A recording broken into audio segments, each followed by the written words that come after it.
Nations में भारत ने आतंकवाद पर फिर से चिंता जाहिर की है। भारत ने कहा कि कई दशकों से भारत आतंकवाद का सामना कर रहा है, सीमा पार से आने वाले आतंकवाद का दर्द झेल रहा है।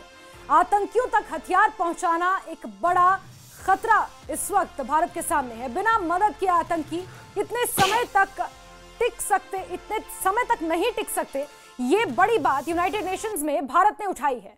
बड़ी खबर आपको बता रहे, यूनाइटेड नेशंस में भारत ने आतंकवाद पर एक बार फिर से चिंता जाहिर की है और भारत का यह कहना है कि दशकों से भारत आतंकवाद का दंश झेल रहा है, इसका सामना कर रहा है। सीमा पार से आने वाले आतंकवाद का दर्द भारत ने झेला है।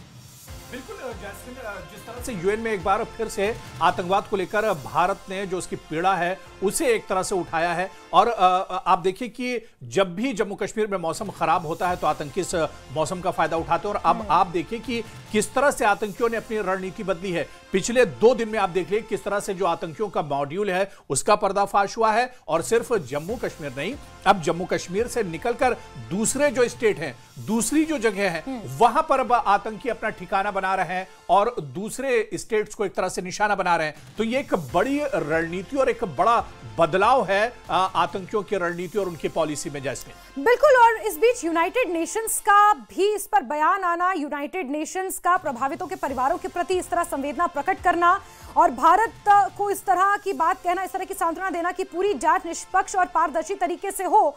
और बड़ी बात यह है कि बिना देर के अंतर्राष्ट्रीय मंच पर एक बार फिर से भारत ने आतंकवाद का मुद्दा उठाया है और बेनकाब किया है उन ताकतों को जो सीमा पार से बैठकर भारत में अशांति फैलाने की कोशिश करते हैं। दिल्ली धमाके और आतंकवादी नेटवर्क को बिना देरी किए यूनाइटेड नेशंस में जिस तरह से अंतर्राष्ट्रीय मंच पर भारत ने उजागर किया है, वो आतंकवाद के प्रति भारत की क्या नीति है और कितनी गंभीरता है उसे दर्शाता है। नहीं, बिल्कुल, और ये हमेशा से एक बहुत बड़ा खतरा देश के लिए रहा है। और इस बीच आप देखिए कि दिल्ली धमाके को लेकर